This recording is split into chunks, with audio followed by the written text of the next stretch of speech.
Hello, hello, hello. I'm Delilah Rose coming with a chat and maybe some reading, but mostly a chat.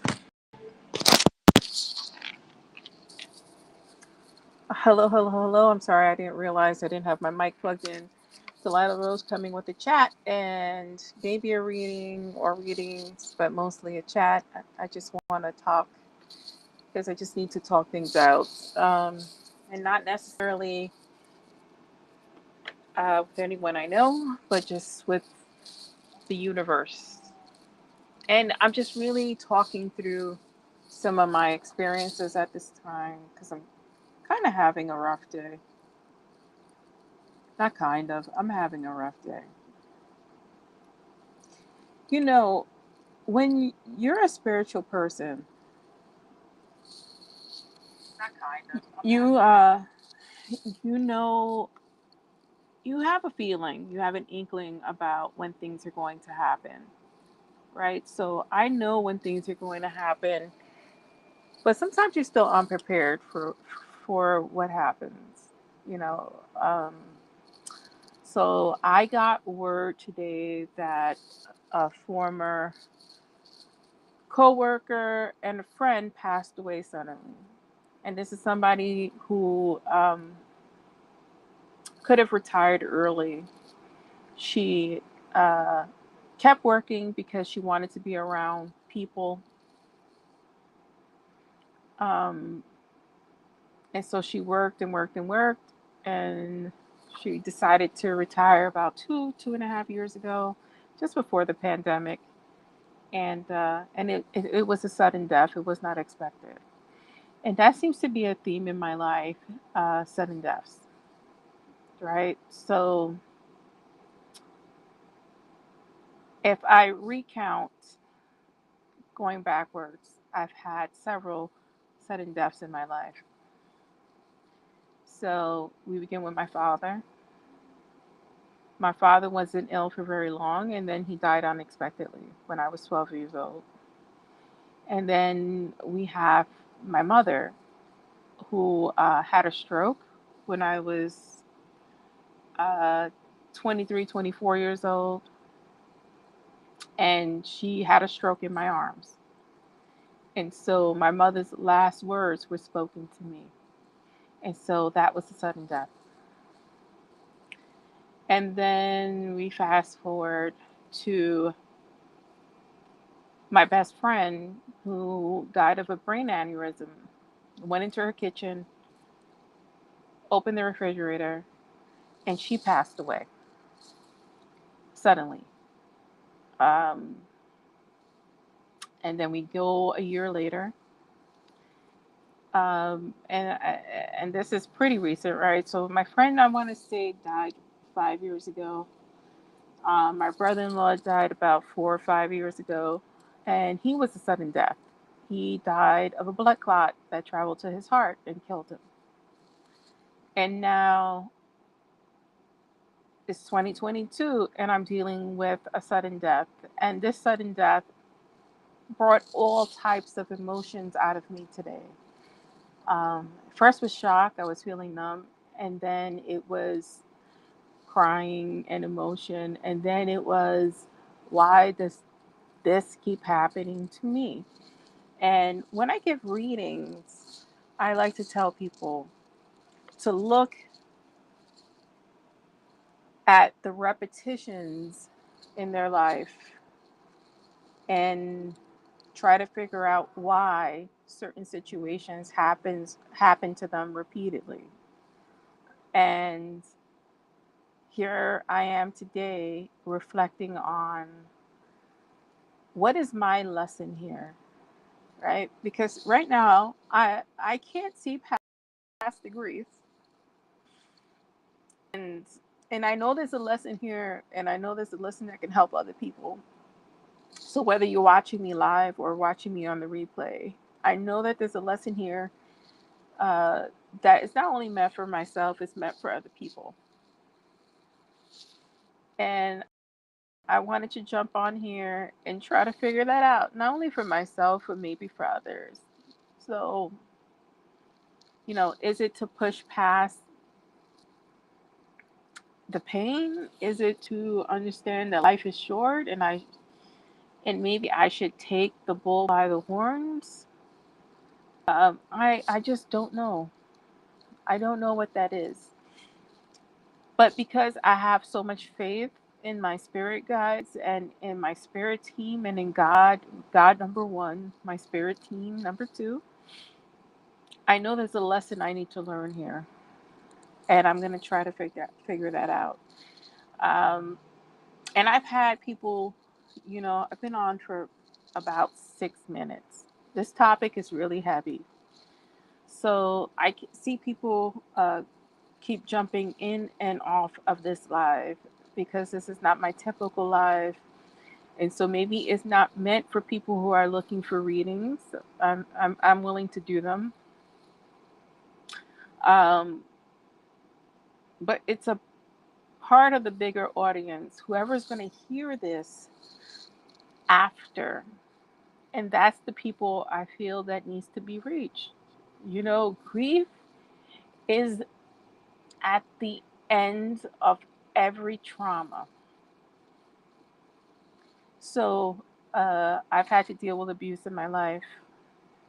I've had to deal with, you know, physical, sexual abuse, emotional abuse, and mental abuse in my life. And so,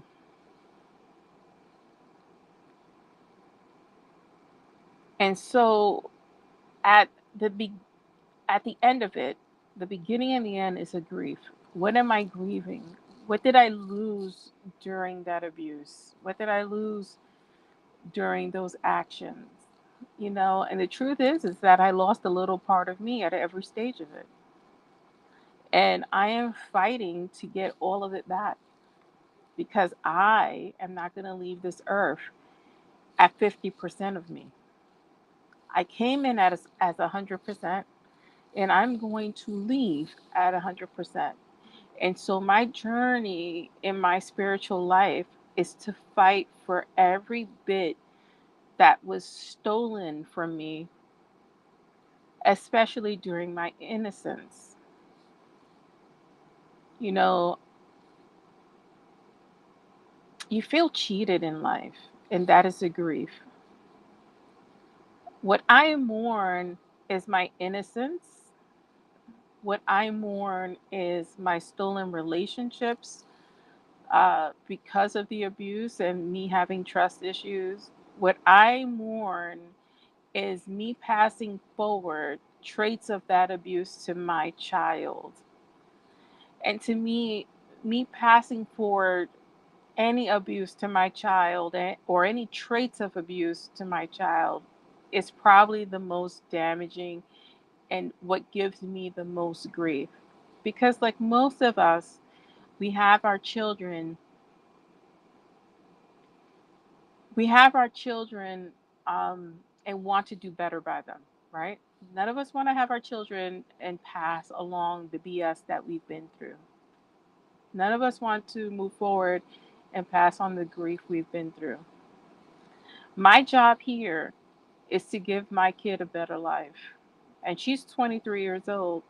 But my job here is to not pass forward the grief, the abuse, and the trauma that I was subjected to. But somehow I did. I did. Even though I try to fight against it, I'm only human. My goal is now, right? And we are in therapy, and I don't shy away from therapy, right? I suggest therapy to everyone, right? Spirituality and therapy can go hand in hand. They're not against each other, they're not opposing forces. Sometimes you need a neutral third party who has heard a lot of um, who has heard a lot of trauma to try to sift through um, the nuances of abuse, right? Something that you can't see because you're in the middle of it. You're in the middle of the storm. You want to see someone who's on the horizon. So my goal here today is to just talk about it because I'm releasing. I'm releasing the grief. And because I'm a believer in the divine and I'm a believer in divining, my gift is from God, from the divine, from the universe. However, you reconcile that in your mind, I know how I reconcile it in my mind, um, is to give me guidance. And so I'm going to seek guidance from the tarot because I need help for myself today. So I'm going to show you my processes. Right, there's some processes I keep private, and but this is one that I'm willing to share, and how I use tarot to help me. So, if I didn't say so before, I'm Delilah Rose. This is Delilah's Spiritual Spot, and this is what I'm going through today. I'm going through some grief. I'm giving myself some cards. If you are here and you are listening, please listen to the replay. Please share me out. I am giving myself some cards to reconcile my grief, and I hope you join me. So, this is how I reconcile. So I'm going through a grieving period. I've had a lot of sudden deaths in my life. I've been through several abuses. And so right now I'm drawing cards here. And I have two tens, right? The tens are completion. Tens are a learning lesson. Tens is what's going to treat me and help me focus on what I want. And what I want is to walk away from it all, represented here by the center card. That center card is the depiction of what I want. I want to leave it. I want to somehow get away from this. You know, there's something about the sands of time, and I love this depiction here as my center card because I want to leave the desert of remorse and grief, and I want to walk to the luscious land of water, of greenery, of lushness. That's what I am seeking. I am seeking this 10 of Pentacles, the happiness, the breaking of cycles, and starting anew, providing something for my family that my ancestors could not provide for me in their lifetimes. They are providing for me in their afterlife, and I'm able to connect with them.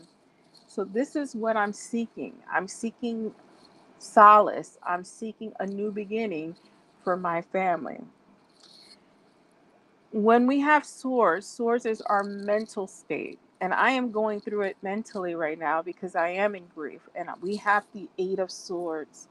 The Eight of Swords speaks to my grief. My grief is temporary. People pass on from this earthly plane, and that is part of their walking life, part of their destiny. They are no longer sad or empty when they leave here. We are the ones feeling it. So, this description of the Eight of Swords, of me looking in the mirror and seeing myself bound, it's the things that I choose to be bound to. This is not what our loved ones want for us. They don't want us to be in the trap of grief. Let's move forward. Three cards. This is part of my healing. We have the King of Cups, and this is the energy I need to be in. I need to be the master of my emotions. If I can somehow work out the grief and understand that this is not supposed to be a lifetime, I can move forward and get this Ten of Pentacles, get, the abundance I'm looking for from my family to break family cycles. Me caught in this Ten of Swords, the end of the completion, me walking towards the lushness, is finding a balance between emotion and psyche. And I need to move forward with a type of balance in intertwined with my spirituality to break these cycles. I also have the Death card here on top of that Eight of Swords. Through death, there is a rebirth. When we think about the decedent, they are transformed into the cosmos and the ether. They become our angels. They become our spirit guides. They become part of the universe as a whole together. And it is a rebirth for them, but it's also a rebirth for us to think about our grief, our time with these individuals, and what we need to learn from them. What about their life can change ours? What can we learn from the mistakes that we know of that we are repeating to make things better for ourselves? It's interesting that I can offer free readings and have people come and join and chat. But when you have something to say that's powerful in terms of grief, people don't want to hear it because it's reminiscent of what they're going through themselves. But sometimes you need this harshness to see the grief and feel the grief of others to understand your journey in life. And I am going through it, my friends. I'm going through this grief. So I'm going to draw from the Witch's Wisdom Oracle cards to see what Oracle message the Divine has for me. And we start with Watchtower of the North, winter. I am going through the winter right now. I am going through the storm. This the spirit realm recognizes that, the divine recognizes that. But along with that darkness, there is beauty in it. There's beauty in the transformation.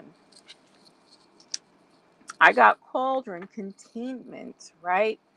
I the issue with grief is we try to bottle it. We try to contain. We try to minimize. We try to hide. And I am no longer cloaking my emotions. I am feeling it. I am no longer keeping it a secret.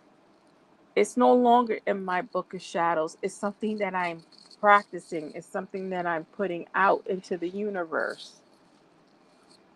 I have tarot cards. Seeking guidance through my tarot and understand that me sharing my grief with others is what's going to heal me. This death, this new situation that I find myself in is part of my awakening. I am going to learn from this grief. There is a lesson that I need to learn from these sudden deaths, especially the death of this person. I need to learn from it. I need to awaken from it, and I need to heal myself from it, because then I can pass this healing to my future generations. My young daughter, who's only 23 years old, and her children. This is for me to break those bonds that bind me. I hope that whoever listens to this, and if it's one or two people, then it has served its purpose. I hope that you listen. I hope that you hear me in what I'm saying, and I hope that you learn. Because when we grieve together, we create a community, and it's a community that heals one another. So I'm Delilah Rose. This is Delilah's Spiritual Spot, and thank you for listening and joining me in my grief. Until next time.